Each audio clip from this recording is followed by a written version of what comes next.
Welcome back. चलिए जी continue करते हैं with the next standard of chapter number 4 जिसका नाम है initial audit engagements opening balances SA 510। Earlier हम 500, 501, 505 तीन स्टैंडर्ड इस चैप्टर में कवर कर चुके हैं। नेक्स्ट स्टैंडर्ड 510 जो बात करता है कि यदि आप इनिशियल ऑडिट एंगेजमेंट में एंगेज्ड हैं। इनिशियल ऑडिट एंगेजमेंट क्या होती है? एक ऐसी एंगेजमेंट जहां पर प्रायर पीरियड की फाइनेंशियल स्टेटमेंट ईदर अनऑडिटेड और ऑडिटेड बाय प्रीडिसेसर ऑडिटर, मतलब लास्ट ईयर की फाइनेंशियल स्टेटमेंट्स को हमने एग्जामिन नहीं किया, या तो वो अनएग्जामिन्ड है या उसे किसी और ऑडिटर ने एग्जामिन किया था। लास्ट ईयर का क्लोजिंग बैलेंस करंट ईयर का ओपनिंग बैलेंस बनता है। हम ऑडिटर हैं करंट ईयर के, we are concerned with the accuracy of opening balance, और opening balance is just what? Closing balance of last year. तो यदि लास्ट ईयर के क्लोजिंग बैलेंसेस एप्रोप्रिएट तरीके से ऑडिट नहीं हुए हैं, लास्ट ईयर के ओपनिंग बैलेंसेस में किसी भी तरह की कोई मिस स्टेटमेंट है, तो वो करंट ईयर के ओपनिंग बैलेंसेस को अफेक्ट करेगी। करंट ईयर की फाइनेंशियल स्टेटमेंट अफेक्ट हो सकती है, तो जिसके कारण मेरी वर्किंग करंट ईयर के फाइनेंशियल स्टेटमेंट्स में मुझसे कुछ एडिशनल प्रोसीजर्स की डिमांड करती है टू इंश्योर कि ओपनिंग बैलेंसेस में मिस स्टेटमेंट तो नहीं है। जो अकाउंटिंग पॉलिसीज ओपनिंग बैलेंस में फॉलो हुई हैं, क्या वही अकाउंटिंग पॉलिसीज करंट पीरियड की फाइनेंशियल स्टेटमेंट में यूज हो रही हैं? Consistency of accounting policies. तो इन्हीं सब बातों को SA 510 डील करता है। तो इसमें सबसे पहले तो आपको इंट्रोडक्टरी दो मीनिंग पता होने चाहिए। पहला मीनिंग है meaning of initial audit engagement, an engagement in which financial statements for the prior period are either not audited or were audited by predecessor auditor। Opening balance क्या होते हैं? opening balance that exists at the beginning of the current period and also includes the matters requiring the disclosure that exist at the beginning of the current period. For example, contingencies, commitments, etc. So, सबसे पहले तो आपको ये दोनों meaning याद रखने हैं और ये वाला मीनिंग कंपैरेटिवली ज्यादा इंपॉर्टेंट है। Meaning of initial audit engagement, वो एंगेजमेंट जहां पर prior period financial statements were either unaudited और were audited by the predecessor auditor. चलिए, SA 510 में ऑडिटर का ऑब्जेक्टिव क्या है? As per SA 510, auditor is required to obtain sufficient appropriate audit evidence whether the opening balances contain any misstatement that could materially affect the current period financial statement। Opening balances में कोई miss statement तो नहीं है जिसके कारण current period की financial statement affect हो रही हो। I have to express opinion on the current period financial statement. So मेरा फोकस ओपनिंग बैलेंसेस की उन मिस स्टेटमेंट्स के ऊपर है जिनके कारण करंट पीरियड की फाइनेंशियल स्टेटमेंट अफेक्ट हो रही है। नंबर 2, क्या जो अकाउंटिंग पॉलिसीज ओपनिंग बैलेंसेस में यूज की गई हैं, whether they are consistently followed in the financial statements of current period, और यदि किसी तरह का कोई चेंज है, whether that change is appropriately accounted for and disclosed। तो 2 नंबर के लिए यह क्वेश्चन भी पूछा जा सकता है। ऑडिटर का ऑब्जेक्टिव है to obtain sufficient appropriate audit evidence whether opening balances contain any misstatement that materially affect the current period financial statement, and appropriate accounting policies that are reflected in opening balances have been consistently applied in the current period financial statement, or changes, if any, they are appropriately accounted for and adequately presented and disclosed in accordance with the applicable financial reporting framework. Now, अब आता है इसका most important topic, how to collect the sufficient appropriate audit evidence. Objective कहता है auditor आपको sufficient appropriate audit evidence collect करने हैं whether opening balances contain any misstatement that could materially affect the current period financial statement. आपको audit evidences collect करने हैं whether the accounting policies used in the opening balances are consistently applied in the current period financial statement. तो अब मैं कैसे इनके evidences collect करूंगा, उसके लिए मेरे procedures. Auditor shall obtain sufficient appropriate audit evidence whether the opening balances contain any misstatement that could materially affect the current period financial statement by पहला प्रोसीजर, क्या प्रायर पीरियड के क्लोजिंग बैलेंसेस करेक्टली कैरी किए गए हैं current period में as opening balances. यदि prior period के closing balance और करंट पीरियड के ओपनिंग बैलेंस में किसी भी तरह का कोई डिफरेंस है, whether that has been considered as a prior period adjustment in the current period financial statement. Last year का क्लोजिंग बैलेंस था 5 करोड़ का, करंट ईयर में ओपनिंग बैलेंस लेकर आए 5 करोड़ 20 लाख रुपए। तो ये जो 20 लाख रुपए से आपने लास्ट ईयर का क्लोजिंग बैलेंस करंट ईयर के ओपनिंग में बढ़ा दिया, तो that 20 lakh rupees has been shown as the prior period adjustment and the reasons for such differences are given in notes to accounts. Determine क्या prior period का closing that is let's say 31st March 24 का closing has been correctly brought forward to current period as on 1st April 24. But if there is any difference, whether any adjustment has been disclosed in the prior period item in the current year P&L account. तो जैसे मैंने अभी आपको example दिया, ये figure 5 crore है और ये फिगर 5 करोड़ 20 लाख है, तो 20 लाख का difference as a prior period item P&L account में शो किया गया है या नहीं किया गया। Number 2, determine whether the opening balance reflects application of appropriate accounting policies. Perform one or more of the following. यदि प्रायर पीरियड की फाइनेंशियल स्टेटमेंट ऑडिटेड है, तो लास्ट ईयर की ऑडिटिंग फाइनेंशियल स्टेटमेंट को रीड कर लीजिए पर using the copies of audited financial statement of prior period. Evaluating क्या ऑडिट प्रोसीजर जो आप करंट ईयर में परफॉर्म कर रहे हैं वो आपको एविडेंस दे रहे हैं relevant to the opening balances. इसके लिए कुछ प्रोसीजर स्पेसिफाई किए गए हैं, कुछ प्रोसीजर स्पेसिफाई किए गए हैं, जैसे current assets, current liabilities. Example है ट्रेड रिसीवेबल या ट्रेड पेएबल है 31st March 24 के, आपने किसी से पैसा लेना है, किसी को पैसा देना है, तो आप करंट ईयर में दैट इज 24-25 में बैंक स्टेटमेंट के थ्रू एविडेंस कलेक्ट कर सकते हैं।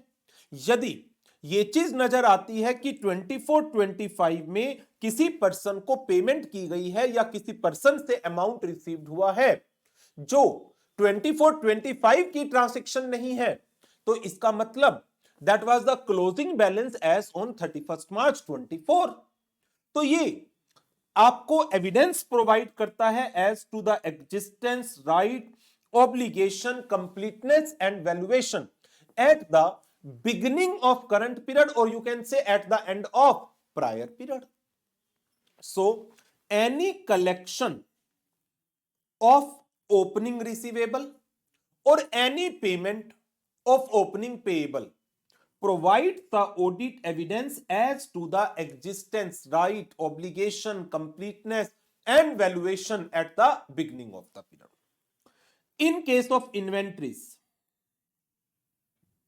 जो करंट पीरियड की क्लोजिंग है वो तो आएगी 31 मार्च 25 पर, बट क्या मैं उससे रिकंसिलिएशन करके 31 मार्च 24 और यू कैन से 1 अप्रैल 24 की फिगर निकाल सकता हूं? जो इस पीरियड के दौरान परचेजेस हुई उन्हें माइनस करके, और जो इस पीरियड के दौरान सेल्स हुई उन्हें ऐड करके, और एनी अदर एडजस्टमेंट जो ड्यूरिंग द ईयर हुई. यस, इन्वेंट्री रिकंसिलिएशन स्टेटमेंट के through you may be able to determine the value of opening inventory.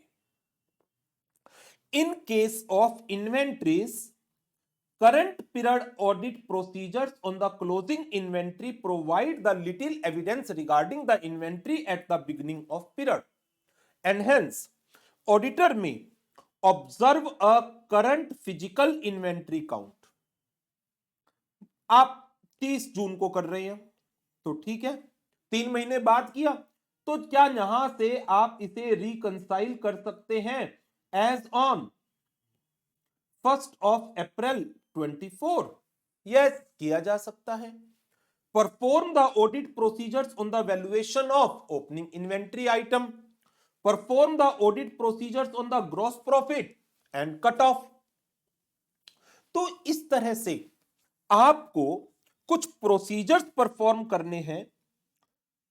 तो इन प्रोसीजर्स से आप इवैल्यूएट करिए whether you will be able to collect the audit evidences as to the opening balances. तो एक audit procedure हमने discuss किया current assets current liabilities का, दूसरा नॉन करंट असेट्स लायबिलिटीज का. Property, plant, equipment, investment, long term debt, उनके audit evidences आप collect कर सकते हैं bye examining the accounting record and other information underlying the accounting opening balances.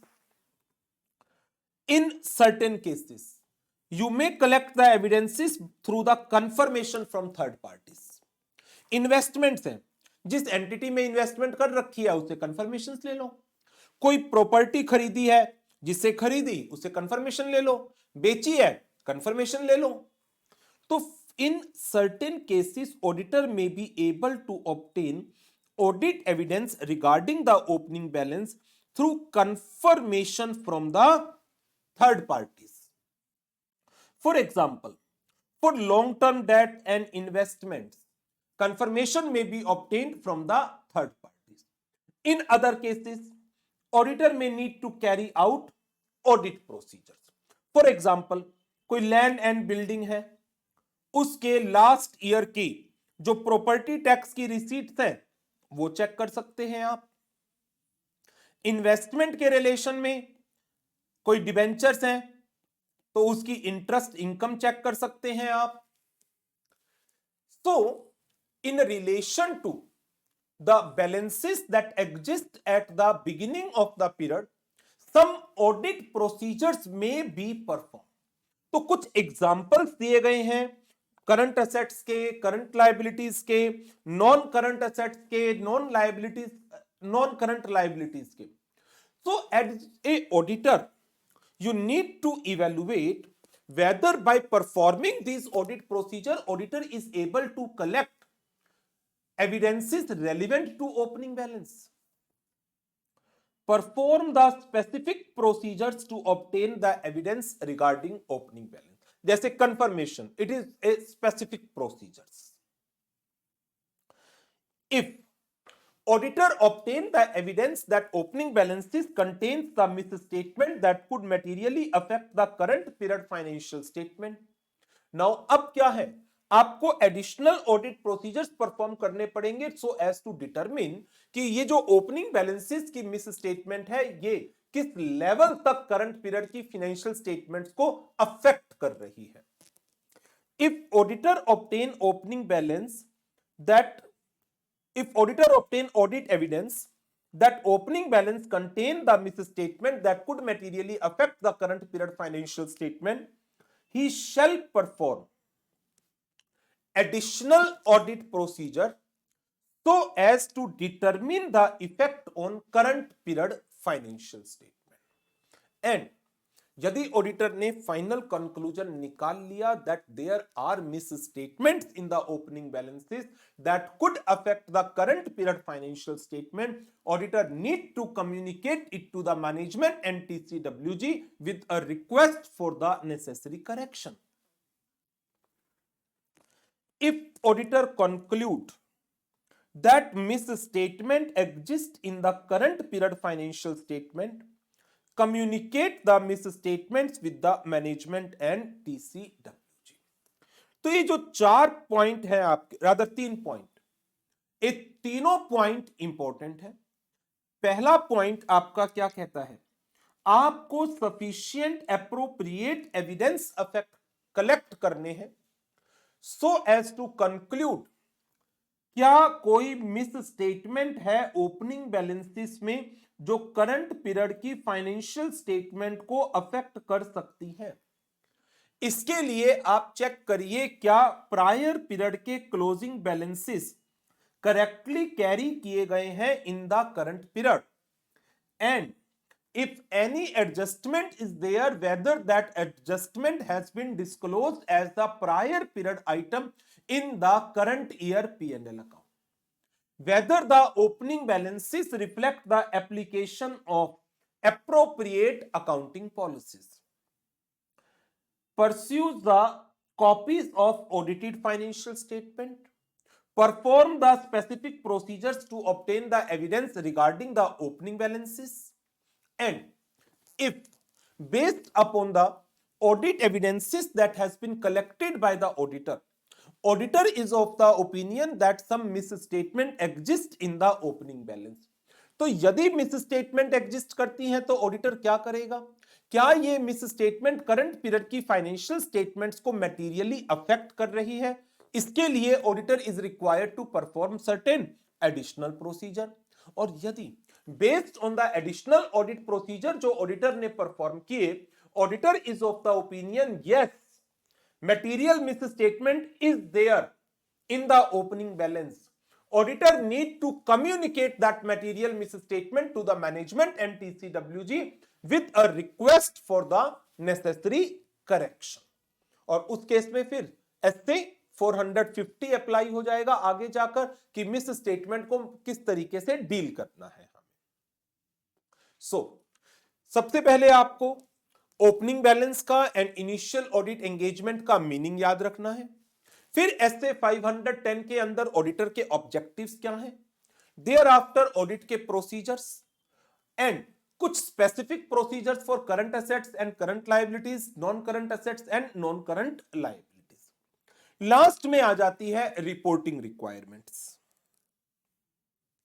Number 1, यदि auditor is satisfied fully that opening balances do not contain any misstatement, no specific reporting consideration, कुछ भी आपको specifically report नहीं करना यदि opening balances में कोई misstatement नहीं है और आपके पास एविडेंस है that opening balances do not contain any misstatement.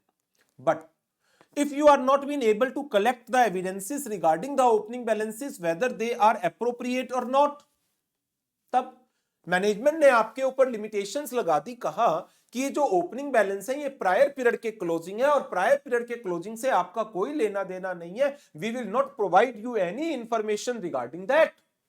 तो मैनेजमेंट यदि मेरे को कोई भी information in relation to opening balances available नहीं करा रही है तो I am not been able to conclude क्या इन ओपनिंग बैलेंसेस में मिस स्टेटमेंट है या नहीं है।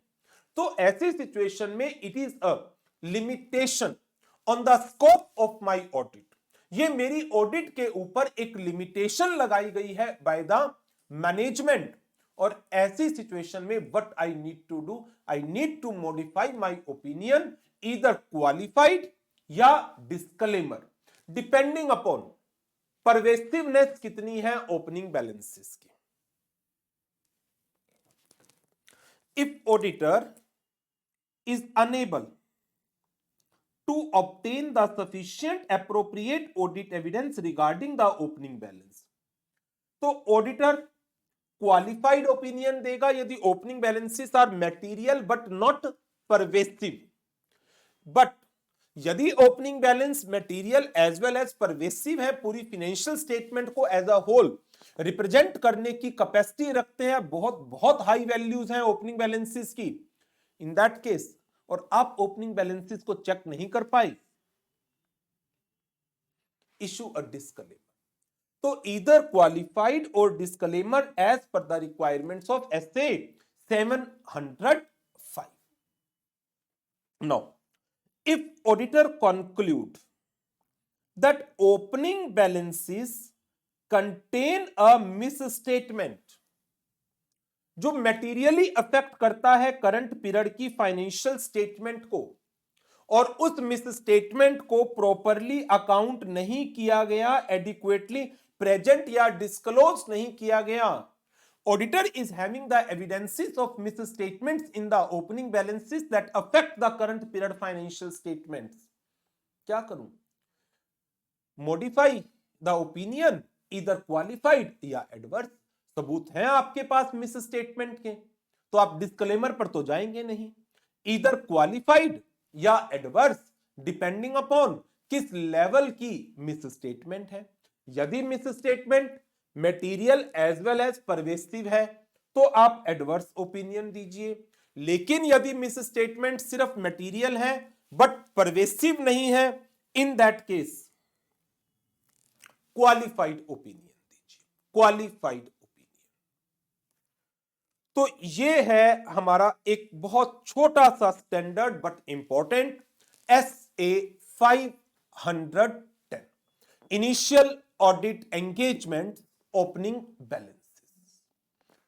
तो अब आपका काम शुरू होता है, इसे लर्न करना है, प्लस इसके क्वेश्चंस जो क्वेश्चन बैंक में दिए हुए हैं उनकी प्रैक्टिस करनी है, राइट? तो चलिए इस रिवीजन सेशन को यहीं पर ओवर करेंगे और नेक्स्ट सेशन में नेक्स्ट टॉपिक से कंटिन्यू करेंगे।